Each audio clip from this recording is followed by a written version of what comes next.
Hello and welcome to a special live today. We're talking to you about a topic that came from a very inspired conversation that Debbie and I were having. And you know what? Instead of me telling you about it, I'm going to let Debbie talk about what is the mystic, the magician, and the magic of visibility. And what does it mean to you? Debbie, take it away. All right, thanks, Kai. I appreciate the intro. Okay, so I recently wrote a book called The Call of the Sacred Rebel, and in that book, I talked about the mystic, the magician, and I was using those terms as a play on. I love tarot. I love all things witchy, all things spiritual, right? And I had used those terms really much as the high priestess and the magician being two parts of the same coin, the divine masculine, the divine feminine, the two things coming together. And that when you have those two things together, you can really tap into who you are. And once you know who you are, then you can put yourself out into the world and be visible, right? So there was that this is where it came from, because there's a huge thing, and I know that Jessica and I talk about this sometimes whenever we have chats, and I know that Linda, who's in my circle, Cherry, I'm just meeting for the first time today, so hey, we talk about this sometimes. I get on my soapbox a little bit about the fact that we can be really spiritual and we can tune in and we can receive all the beautiful mystical vibes, right? But if we don't do anything with them, then what's the point? Right? If we don't have if we can sit in the divine feminine and be in the beautiful receptive flow and bring all the lovely, lovely things in, and we can float off into the ether. And that's lovely, right? It's great. Sometimes we just want to escape the real world. But what's the point in any of it if we don't actually then step into the divine masculine energy, step into that taking action and actually creating a framework, a structure, having some way to integrate and embody all this wisdom. And that's then sometimes where we can fall short, because we can sit very much in the feminine energy and be just in the flow and in the receptivity, and then nothing happens. Or we can be too in the masculine, and sometimes in today's society it has been too masculine, it has been too, we're stuck in a matrix. And when I was writing the book, it was about breaking free from the matrix. It was about remembering who you truly are, about integrating the two parts together, so that then once you know who you are, you can step into visibility. And there's so many different aspects of that. I mean, how do we become visible? How do you, how do you take that action? How do you actually embody that wisdom? What tools are you using? I mean, we've got AI, we've got, all the different modern tools that people are using. And is that sucking the soul out of our mystic? And is it becoming too masculine, or vice versa? So there's so many different ways we can take this conversation, but that's where it kind of came from, if that makes sense.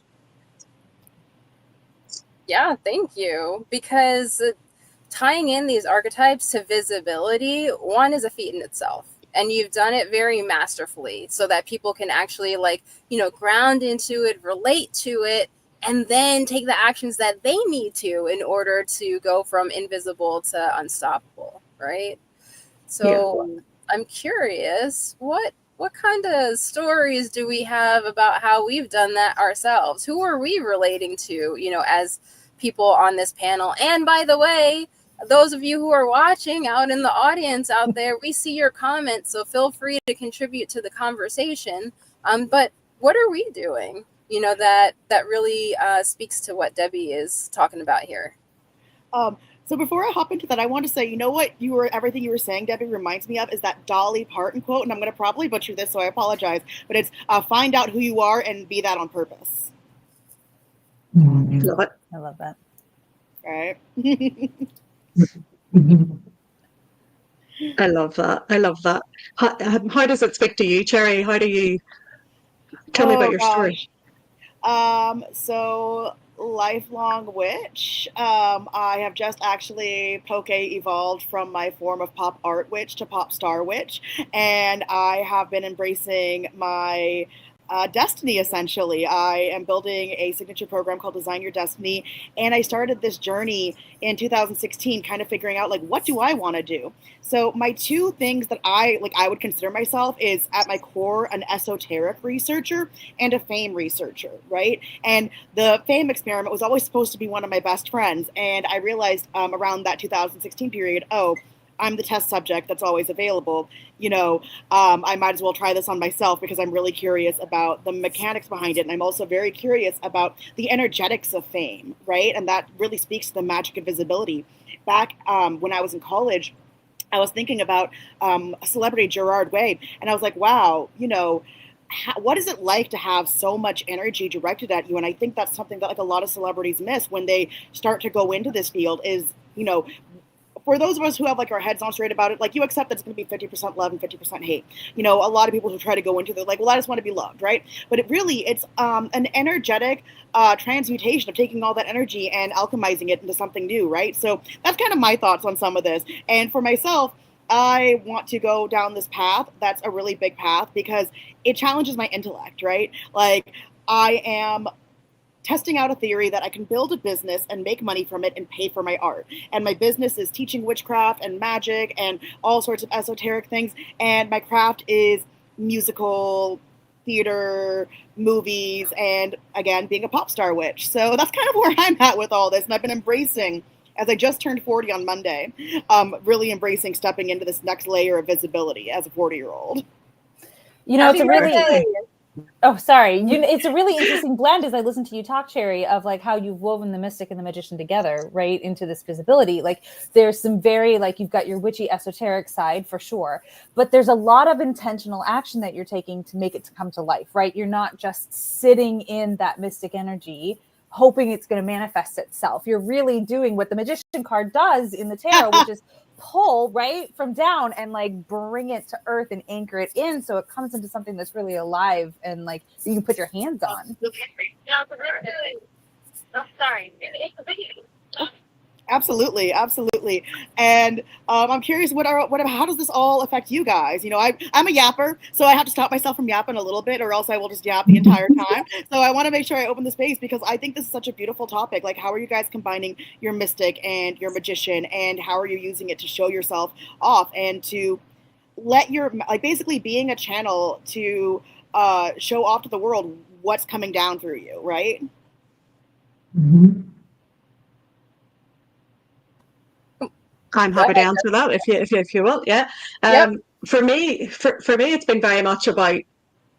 It's been years in the making, and I don't think we're ever really one or the other. We bring the both together, and it's very much about, for me, I spend a lot of time allowing the guidance, allowing the mystic to come in, spending the time with myself to allow that. But what I have learned to do is to actually then work with my peers, work with my coaches, my mentors, whoever, to actually then provide some structure to my musings. Otherwise I could get possibly quite lost in them, because I happily get quite lost. And I know that in the circle, we work with our cards quite a lot in the circle, and we use the cards to provide some structure in some shape or fashion. But then again, what we have to do then is we have to actually take action on it. So I sit in different spaces. I work with different people to bring that actual structure in the masculine energy in so that the two things come together. And I try very much to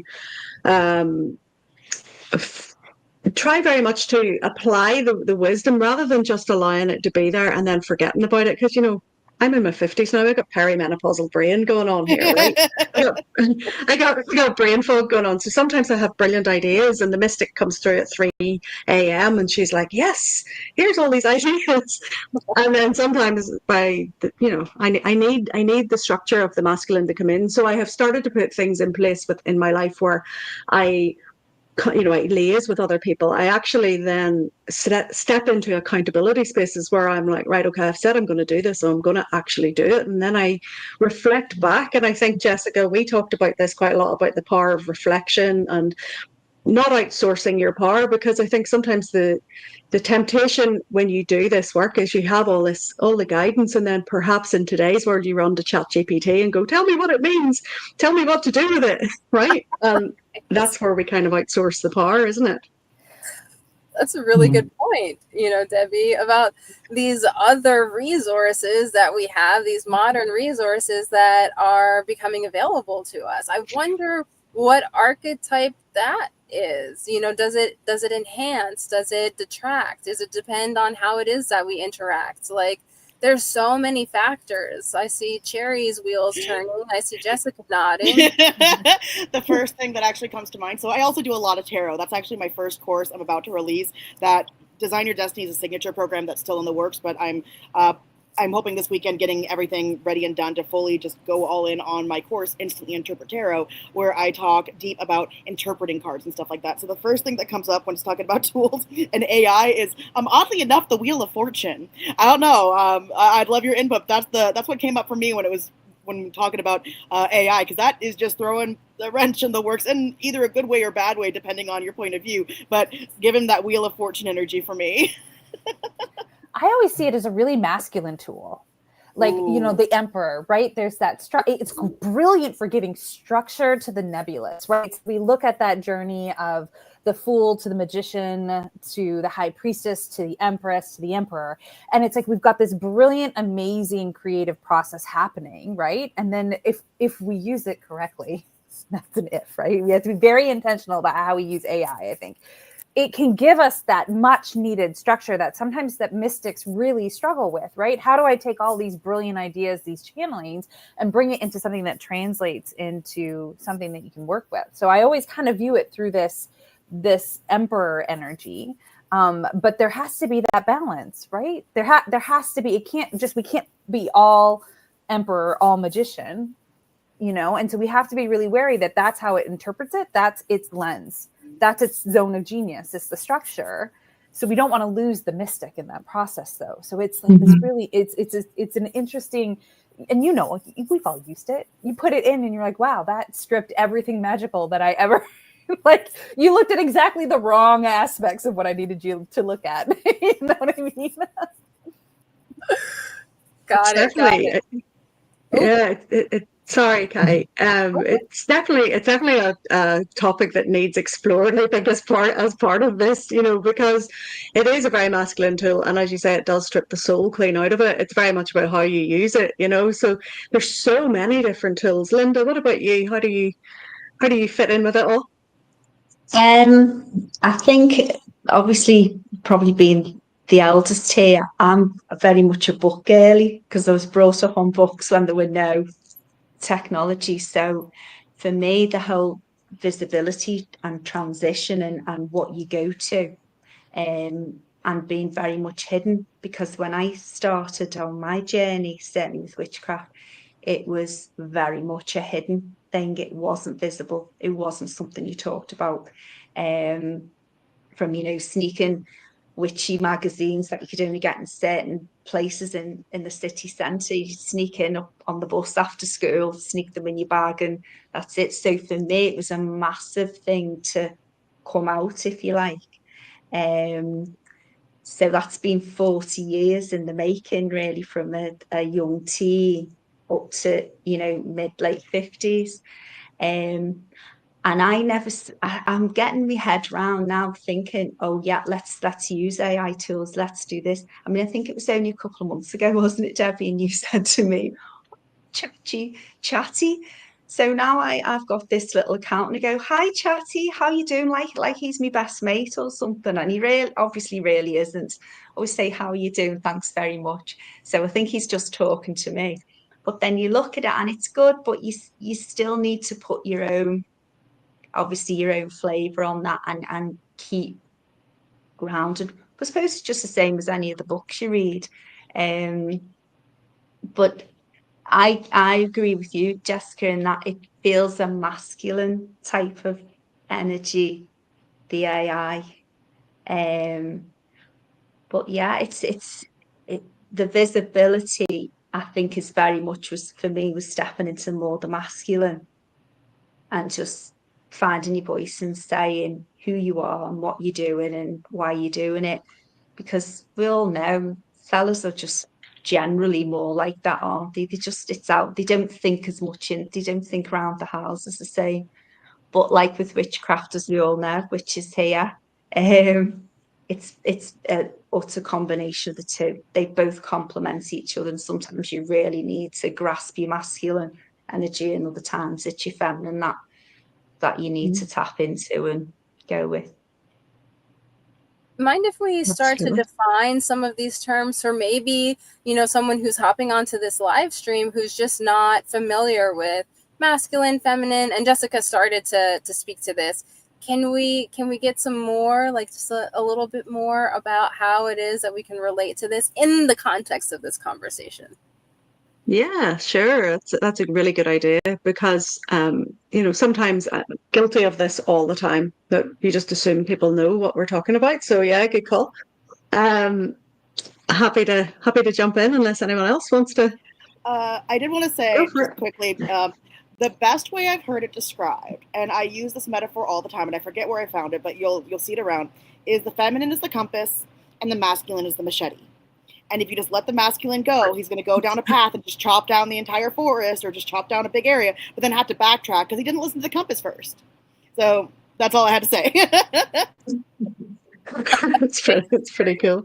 I think, I guess what might be nice is if we all each share our view on it, because I think everybody has a slightly different take of what it is. For me, the feminine, the feminine, when it's in its balanced flow, the feminine is strong and receptive and able to hold the energy. And like anything, it can be out of balance or it can be completely in that zone. So out of balance, it can look like hiding away and, just waiting for things to happen and being overly passive. Whereas when it's in balance, it's very much that strength of being the container, being the vessel that holds whatever it is that we're focusing on. The masculine, in my opinion, then when it's balanced, it beautifully supports that container and it beautifully comes in and provides the structure for the feminine waters to flow through, from that container into wherever it needs to go. When the masculine's out of balance, it's like the machete. It's like it's like the Knight of Swords. Yeah, it's just like doing the thing. It doesn't give a shit what's happening, and it's just doing what it needs to do, right? Whereas both can be out of balance, both can be in balance. But what we really want is to have that dance between the mystic and the feminine energy and the masculine, so that the two complement each other. That's kind of how I see it. And it lays outside gender norms too. We're not speaking of this in terms of like, I know when we say masculine, feminine, that's often what comes to mind, but it's more expansive than that. So this isn't like these are the traits that our traditional gender norm would carry. It's an energy, right? It's the energy and the flow of those two just very different ways of moving through the world. Right. A couple of different metaphors I like is one, the masculine is the stripper pole and the feminine is the stripper. The pole is just there, it's rigid, and the woman is dancing around it. Two, kind of like you were saying about the container, I actually look at like the masculine as like the physical vessel of the cup and the feminine as like the water that goes in the cup, right? Like if you just have like a cup by itself, it's just empty, but if you have water just spilling out, it's not able to do something. So that kind of combination of the two is that. And then this is just a personal one. This is just a personal weird one. And honestly, you could flip this either way, but I kind of look at the masculine as like the void of nothingness and the feminine is the chaos of everything all at once, right? So that's kind of like one way I like to play with it. Now, for some people, they might flip that, but that's just kind of where I've come from with it. For me, the masculine is the divine doing, which is also kind of opposite of the chaos and the void, and the divine feminine is being. So a couple different things to play around with. But again, I'm also very queer. I'm pansexual, and a lot of my friends, I'm the token cisgender of my friends group. So at least 6 times I've tried to make female friends. They ended up being trans men or trans mascs. So I'm like, okay, like gender is just a very fluid concept. So playing around with these divine aspects of it, it's really that yang, doing, going energy, and that yin being I have mixed feelings about the idea of receptive, but I don't hate it. I don't hate it. I just have mixed feelings about it. If we pull it back into this idea too of like mystic and magician, right? Like it gives us a deeper look into that. So we can say masculine, feminine, or whatever. But if we look at it, like I think it explains it better, don't you? When you use the word mystic and magician, and it taking off those preconceived ideas that we have, like the mystic comes from this source of inspiration, this wealth of creativity, this inner knowing of yourself, going deep, carrying that wisdom forward. And the magician is like brilliant at bringing things to life, at the doing, at the intentional action of it. And you can't have one without the other. Both have to exist. So nothing is ever absent, nothing is ever gone, but sometimes they're imbalanced, right? Sometimes we lean too heavy into one or too heavy into the other. And I don't know about you all, but I've seen this a lot, you know, even working with clients, is they're like, oh, I'm too heavy into the mystic, and they let that pendulum swing all the way to the other side, and then they go through this really heavy masculine time, right? And it's like we're trying to find that sweet spot where there's an ebb and a flow with it, and knowing when one needs to step forward a little bit more than the other. But I really do think both need to be present in order for us to kind of move through the world in a way that allows us to really be visible and express our full selves in everything that we do. I think for me, it's okay. I'm going to use an analogy by being a garden witch, so it's something to do with the garden. I think of it like that, like you've all said about the flow of energy. So imagine that's your water, and for me, it's a hose pipe and the different settings you've got on it. It's still the one water coming through the one hose pipe because we're made up of masculine and feminine energies. It just depends what head you've got on the end, whether you're blasting it out like a jet, you know, or it's sprinkling or it's a mist or whatever. It's how you're using that flow for a particular thing. So if one day you've got your hose pipe on and it's shooting a stream out at a little plant, maybe that's a bit too much masculine energy, when all it needed was a little bit of fuzz going around it. So yeah, because it's in all of us, isn't it? We're all on a spectrum of those types of energies. So that's how I think of it in my brain. It might resonate, I don't know. But yeah, and as well as everything everybody said, but I think it's the flow and how you use the flow. And sometimes you need a really strong, you need to get your masculine energy on and utilize what that signifies. And sometimes it's just a more softer, convoluted approach, which typically is associated with a more of a feminine energy. But you know, if you use it right, your plants are still going to grow, aren't they? You're still going to get where you need to be. Thank you for that visual, Linda. That really helps. And I'm curious, everyone, like what happens when visibility is actually not working, you know, the way that maybe we want it to? What's missing? Or maybe what's more present? What happens in those situations? And how can we use our understanding that you're sharing here of energetics, of archetypes, of, you know, how it is that we interact with them to kind of like remedy it? What goes wrong and how can we fix it? One of the things that pops to mind, and I know, Debbie, you talk about this a lot in your book, is showing up in a way that we think we should be showing up rather than showing up in a way that's true to ourselves, right? And so I think a lot of times people have challenges with visibility when they don't know who they are and they don't know what really matters. They're chasing markers that someone said they should be chasing, doing things that someone else said they should be doing, but it's not starting from within, it's starting from a place of external, right? And I think when we root into what we know to be true, what's passionate, what makes our intersection of genius, it makes it infinitely easier to be visible, because then we show up and we feel it. It's a feeling. When you show up and you're yourself and I know people have an issue with the word authentic, but you're showing up in a way that feels authentic to you, right? However you define that. It is, there are challenges, but you can navigate those challenges because you're on purpose, you're mission driven, and you know what you believe, and you're showing up fully in that space, right? And so there's a level of confidence that comes there, and a level of, a way of, you're willing to take more risks, because visibility, let's be honest, it's scary. Sometimes you're putting yourself out there and someone may not like you. And I think all of us have experienced that in the lines of work we do. We are not for everyone, right?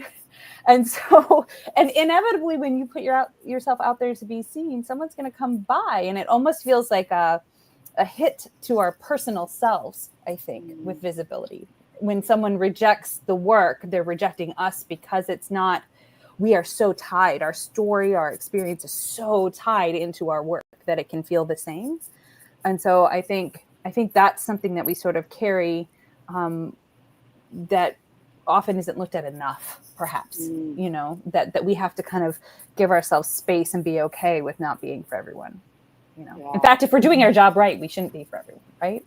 No. Absolutely. And Absolutely. Yeah, that's such an important point, though, about, we're not for everyone. And I think there's a lot of fear comes with visibility. A lot of people, particularly in the online world, are terrified to put themselves out there. But that fear goes deeper than just worrying about being trolled or being bullied online. That fear sometimes runs into potential karmic issues, past life issues, witch wound, that that visceral fear of being seen for being the witch. And I know, Linda, you touched on this earlier about, growing up, it was something that was hidden, something that had to be kept quiet. And I know that as I was growing up, I was raised in a very religious household, with Christian parents who didn't understand, that I was wanting to explore different things. And I had to keep my spirituality and my love of, all things that go bump in the night very, very quiet, because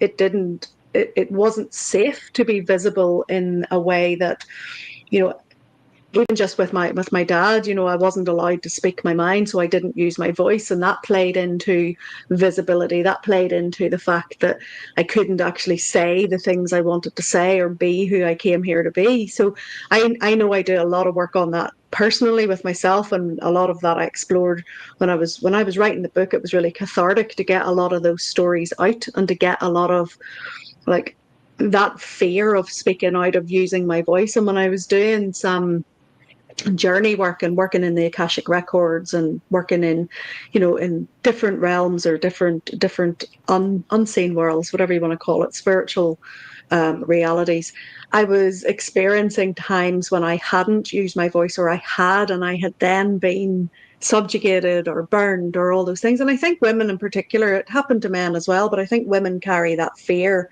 of being burned as the witch, or being, held back and scared to use their voice. So it's just another viewpoint, possibly. I'm curious. I was going to actually ask a question, Cherry, because I think how do you, once you turn that switch off, right? Like you spend all your life being invisible and trying to hide, and then all of a sudden you're doing this work, and all of a sudden you have to be visible for people to find you to do this work. And you think, I'll just turn the visibility switch on. And it doesn't really work like that, does it? Well, so my experience is a little different. One, I want to quickly pop back to the Akashic Records thing, because I do, Akashic Records is one of my natural gifts that I found out earlier last year, is that, like, Akashic Records is, like, one of my big gifts. And I had a beautiful past life experience where, like, I literally lost my head from being, like, an oracle who, like, saw, like, the kings get into some stuff that, like, they shouldn't have been getting into. And I had, like, this wonderful experience of, like, having to pull this, like, metal ball bearing out of my throat to allow myself to speak. So I understand, like, the witch wound. But on top of that, I never had a choice to really fully be invisible. I'm a plus size, autistic, very out witch for my entire life. Like, I grew up where, you guys were talking about, like, having to hide it away. My mom, like, was already studying this stuff before I came along. And her thing was, if you enjoy it, the books are here, but I'm not going to force this on you. And I picked up the moniker pretty early on. Even before I was, like, self-identifying as a witch, I was simply not Christian. And that got me bullied. My first bullies were the people who were saying, like, oh, we're all about loving everyone, except they're coming to my door singing, like, basically doing Ding Dong Ditch the Heathen, like knocking on the door and singing, like, Jesus loves me, because they specifically wanted to make fun of me. On top of that, I'm plus size. So having a body that's bigger and othered, you can't help but being seen and people making fun of you for that. So I think it's less about turning on the visibility and more embracing the visibility in my case, and being okay with the fact, like, one of the things I've kind of described is like, I accept the fact that I'm too much, because in a one-on-one situation it might be too much for the wrong person, but if I'm on stage in front of 20,000 people, that's the right amount in front of every single one of them, right? So it's embracing the things that have othered you, it's embracing the things that people say are wrong with you. And kind of going back a couple points in terms of visibility, I would say I'm not afraid of visibility from people who would dislike me anyway, regardless. The thing that's always hard is people who are my peers, but I don't always 100% agree with. And them coming for me because I don't walk their tightrope the exact way that they would. And that seems to be a bigger thing that I'm kind of slowly starting to overcome, of like, you know what? Okay, I'm not gonna, it's not just like I'm not gonna be for everyone. It's like, I accept that, like, for example, the extreme religious right, I'm never gonna be for them. I'm okay with that. But like for my peers within like the more like activist areas and stuff like that, I'm not going to agree 100% with them all the time. I'm a very, in astrology terms, my Uranus is like really close to my ascendant. So like you open the front door of my house, it's like, hi, I'm a chaotic, rebellious weirdo. And then a couple steps in is my Neptune. It's like, hi, I'm also the dreamy psychic. So like I said, like not being visible was not an option for me, but learning to embrace that this was my energy, and that the right people, like, I'm not everyone's cup of tea, but I'm definitely someone's like head of ayahuasca or something like that, right? Linda, I'm curious, how about for you? Because you said you did have to hide, right? Like, how do you come to terms with visibility now? Like, was that a process for you? Sorry, is that to me, Jessica? Yeah. Sorry, I couldn't hear the first bit. Yeah, well, I added to the mix. I was a corporate lawyer for nearly 30 years, so it wasn't something just so my craft was always very personal, very solitary to me. And then you just get older, don't you? And you go through things in your life, and you just get to a point where you think, no, it's who I am. So I'd say like the last 15 years, I've well, obviously all my friends were very comfortable and things like that. I knew the real me, not this sort of uh yeah. So I suppose I have had that cloak, that magician's cloak covering the real me. I think people, if you meet people and they sort of know, or they get the vibe. But in the job I was in, it was, you didn't sit down and talk about stuff like this. You just didn't.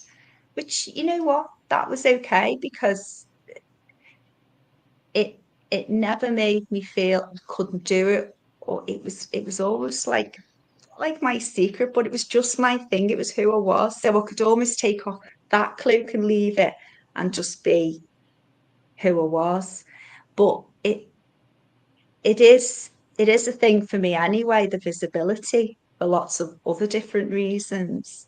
Um, but it's just like anything, it's just something you've got to sort of push yourself, dig deep, take a breath, and just try and go with it. But yeah, I still find it not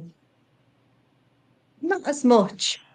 And now I think you think, oh, people are going to judge you.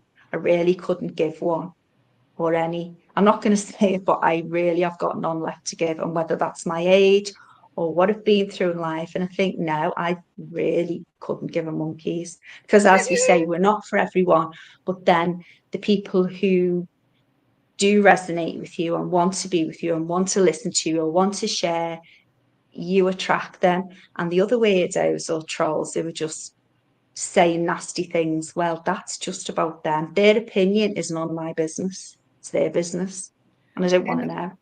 honestly, this So brings a really useful framework that I play around with. So one, I play around with, again, I'm an esoteric researcher, so I play around with a bunch of different frameworks. The way I experience reality is superpositions, where it's all true and it's none true at the same time. So I don't really, deep ideas held loosely, right? Deep beliefs held very, very loosely. And one thing I like to play around with is Neville Goddard and the law of assumption, and the idea that everyone is you pushed out. And you don't have to necessarily hard line believe this to get use out of this for a tool. But if I'm seeing a bunch of people yelling at me about something, the question is, okay, is this affecting me because I actually believe this about myself? Like, if this is just subconscious gunk, like reflecting the mirror of reality back at me. What's the mirror showing me? What is it telling me about my subconscious gunk, right? And on a less, esoteric end, it's also just kind of like, what does your reticular activating system believe about you, right? Like, what things are you letting yourself believe about you? I believe I got this example from Brooke Castillo from the life coach school, but it was kind of like if I go up to someone with, like hair like my color, like brown hair, and I'm like, oh my God, you have like the ugliest blue hair in the world. And that person's going to be like, okay, buddy, thanks, because they don't believe it, because they don't have blue hair. But if someone is like sitting something that's like digging at the core of you, that's a great like opportunity to be like, oh, okay, you know what? Why do I believe this? And what's going on with me? What is this mirror showing me about myself and what I'm believing? So I find that to be a really useful tool when it comes to playing around with visibility, because if it's all just subconscious gunk burping up at you saying, I love you, I hate you, I love you, I hate you, which one do you want to take? Which neural connection do you want to strengthen? Do you want to strengthen the connection of loving yourself, or fall to these people who could just represent a mirror of yourself telling you that you hate yourself, right? Like, that's a great way to play around with some of the negative stuff that comes your way with visibility is, okay, what am I believing about myself? And do I still want to believe this about myself? Because you get the autonomy and the choice in that. Absolutely. It's really important. Yeah. Yeah. Debbie, can you talk to us about what it took, like from inside of you, in the context of this conversation, to be on, for instance, a cover of a magazine like you were recently? Yeah, that was a surprise. It has been a process. I don't believe any of this stuff happens overnight. I think that, even if, like Cherry, it was kind of like foisted upon you, and it's like, yeah, I'm here and I am visible, and I still think we got to do the work inside, and we've got to, as you say, learn to love ourselves and learn to be who we came here to be. And I think the work for me took many, many years. It took years of unraveling and unpicking all the conditioning, because I had stayed quiet and played the good girl. There's a lot of other family dynamics and a lot of other stuff that I'll not get into today. But for me, it was really understanding why it was important, because it as I wasn't being myself, as I wasn't allowing myself to be visible, as I wasn't allowing myself to sort of poke the head up and go, this is actually who I am, I actually got really sick. I was, on huge quantities of antidepressants, searching for the answer in the bottom of a bottle of wine, trying to just go through life on autopilot. It was like a hamster wheel of just constant, just keeping going, because from the outside it looked like I had all the things. I had the job, I had the car, I had the kids, I had the husband, I had the cat, I had everything I needed to do.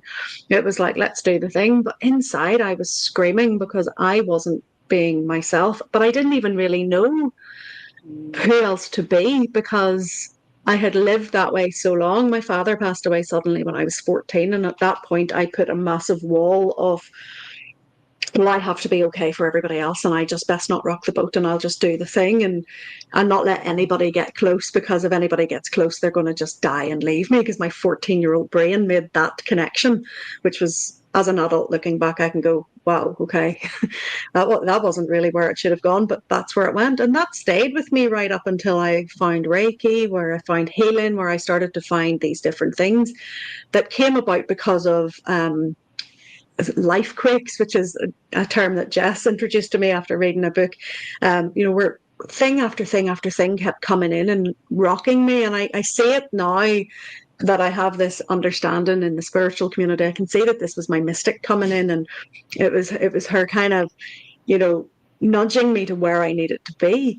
And the work I then was doing was slowly unpicking. It was like taking the time to, instead of running at 100 miles an hour and always having like maybe the TV on or having something in the background to stop me from listening to my soul or hearing myself, when I started to explore a little bit of quiet time, if I started to explore getting out in nature, I started to take those masks off that I had put on. And I think it's still important. Like the ego gets a lot of bashing in the spiritual world, and there's a lot of, don't wear any masks and just be yourself 100% of the time. And that's like, it's not possible, because we have to play certain roles in life. I can't walk into my volunteer role as emergency ambulance crew dripping in crystals and being like, yeah, let me just channel some healing energy as you bleed out on the road. I've got to like stem the flow, do the CPR, do the thing, and then I can give them the Reiki later whenever I'm driving the ambulance to the hospital. It's cool. We can mix the two things, but so you've got to choose your mask that you're wearing, but step into the role that you're being, but you're still authentically yourself in behind it. And the way it worked for me was just spending time. It was Reiki that was primarily the tool that gave me back my belief in myself. It gave me that deep ocean of calm in myself. It gave me a space to meditate, to breathe. I learned how much more that it was something you are, not something you do. So I'm not talking about going for hands-on healing. I'm talking about the actual, the bigger system of Reiki. That's the philosophy of it and that side of things. That was where it came for me. And it literally was uh, a rolling process then that has continued. I don't think we're ever really there. We continually evolve, we continually unpick, we continually nourish ourselves, we invite in that inquiry, we explore all the different aspects of who we are. And there's no other reason other than I want to know who I am and why I'm doing this. And once I stepped into that and I understood why, then it made it easier to be visible because then I had something to say.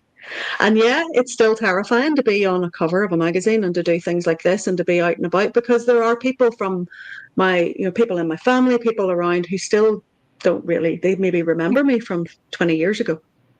Yeah. But over the last 15 years, I've changed. I'm not the same person I was. I'm not the same scared little 14-year-old I was nearly 40 years ago.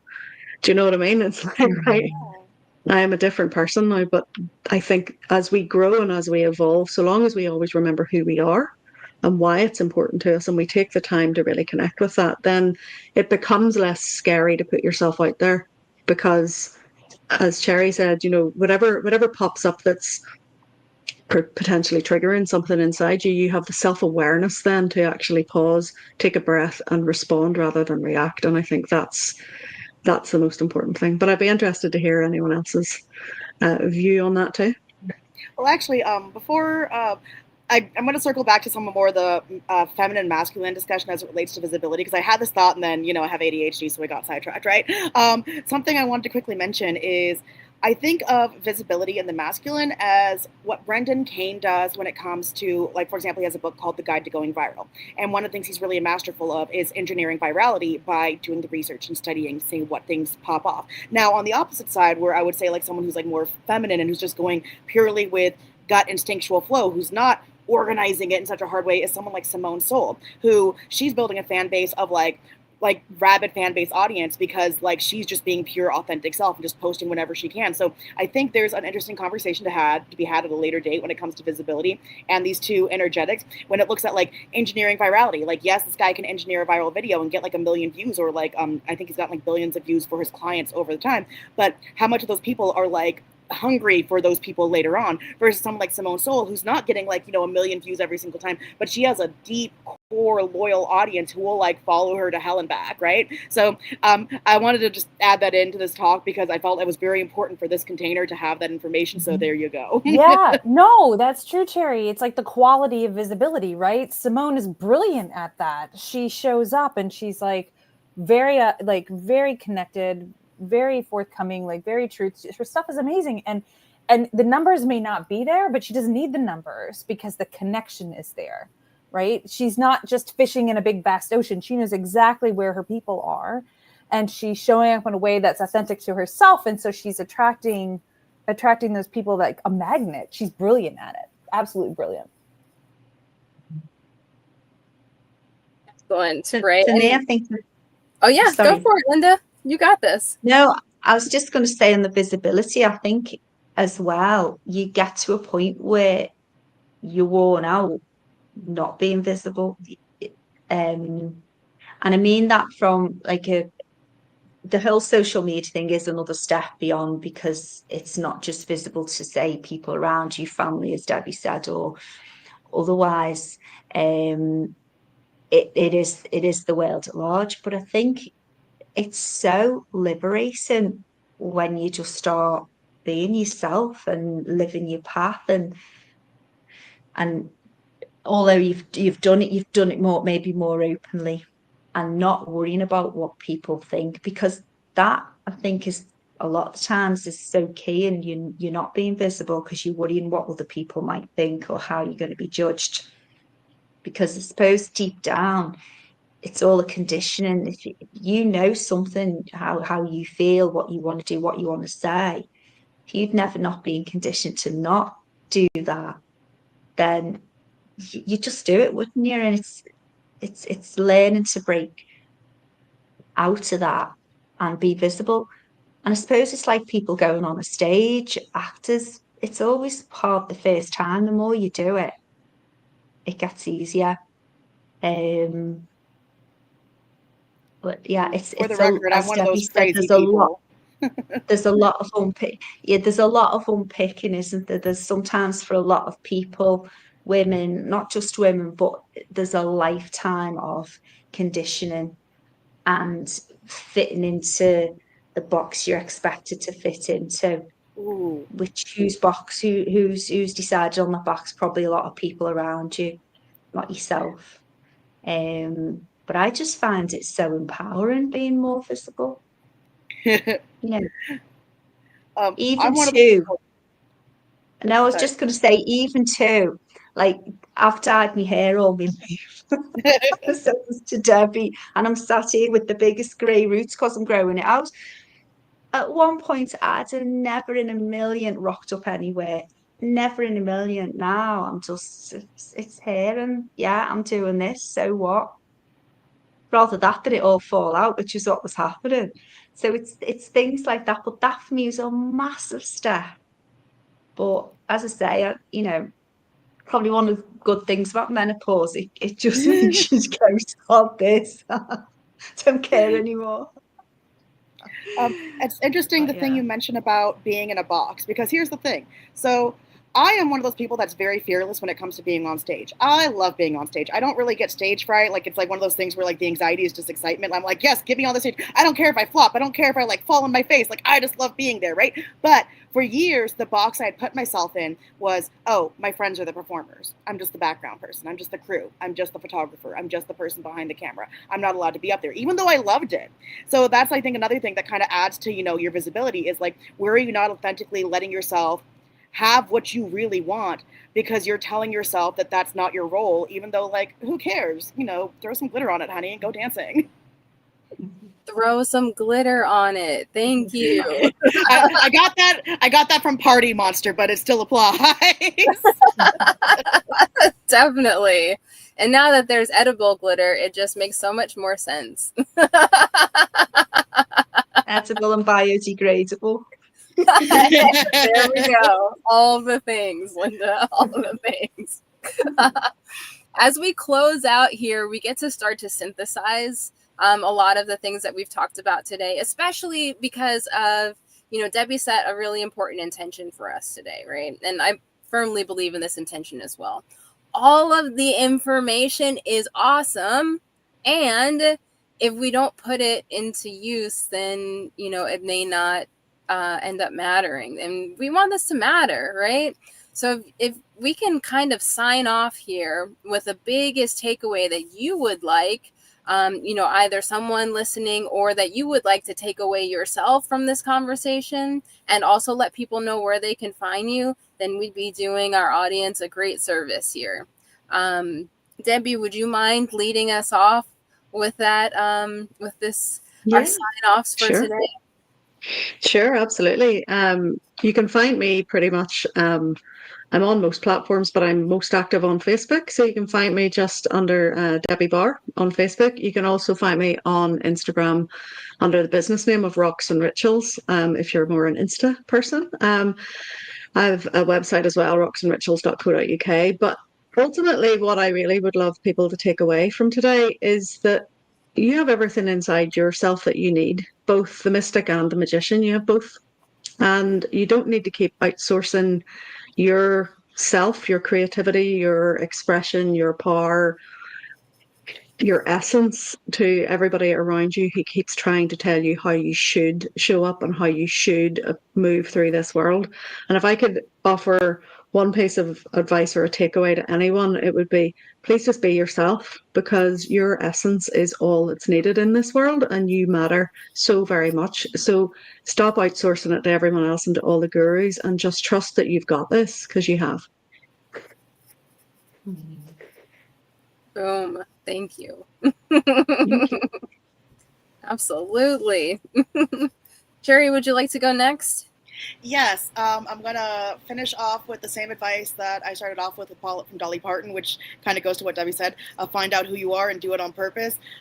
If you want to do something, don't let yourself fall to the limits of who you decided you used to be. You're allowed to change your mind. If things are falling apart, throw some extra glitter on it, because glitter never goes away. And you can find me on Instagram. My username is Cherry Fizzy, Fizzy. That's mostly where I post, especially to my stories. That's where I keep all the updates of what I'm doing, and I'm exploring and building out my network from there. So if you want anything else from me, that's the place to find me first.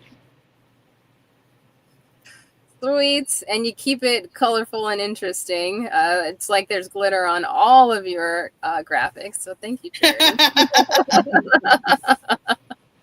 Linda, would you be so kind? Yeah, I think certainly for me, deep down, you know who you are. We all do. You know what makes us tick. It's just being conscious and remembering who you are, not often going anywhere to find yourself. It's like it's not in your own backyard. You could go the world searching for it, because it is inside who you are. Certainly for me, it took me a long time to be exactly that, and not worry about other people the same, or be what everyone wanted me to be. And although I'd made the decision to step out more, fundamentally, I had a stroke at 52 and went blind, and I got my sight back. So for me, that was, life is so short. You really just need to be yourself and do what you want to do. You're not hurting other people. You are entitled to your life and to live your life the best. So you'll find me on Insta and Facebook, and I'm on Insta at Linda Cummins. Witchery Doodah is me. Oh yeah, that's it. So cool. Thank you, Linda. Thank Jessica. you. I was pondering this. I'm like, oh, I hope something drops in, right? But what comes up for me just listening to everyone speak, and we're all so different, right? We have such different approaches, and yet there's that thread that runs through them all, right? They're all the same. And I think that's the key, especially now when we're living in kind of these uncertain times, and it feels like we wake up on a Monday and everything is different by a Friday. The world needs your light. It needs your flavor of light. It needs you out there. It needs you to be visible. It is no longer optional. It is no longer optional. People need to have these anchors, these lights in their life. You need to be this lighthouse so that they can find you, so that they can get the support. They can tap into your wisdom. You can help them navigate everything that is going on around them. And so I think we owe it to everyone out there to be seen, right? To be seen. And people are waiting to find us. They are waiting to find us. You can find me at jessicapashke.com. I have a free activation coming up called Through the Looking Glass, where we talk about the 5 dimensions of self, and we use a tarot deck to do it. And so we're tapping into that. That's at the end of September. But it's jessicapashke.com. You can find me on Insta at Intuitive by the Sea, or you can just type in Jessica Pashke. It's got a blue check mark on Facebook, and that is where you'll find me. Awesome sauce. Thank you all so much for sharing your wisdom and magic here today on the topic of visibility and all of the things that go into that. Like, my goodness, this was a deep topic. And we got to share some stories and just get really real about the whole thing. Like, this is what I'm talking about. We're talking about visibility and doing it at the same time. Like, Can't get much more magical than that. And a big thank you again to Debbie Barr for inspiring this conversation, and to each of you for participating in the 100 Women to Watch campaign. This has been so much fun. Looking forward to doing it again, and bye for now. Thank you. Bye. Bye.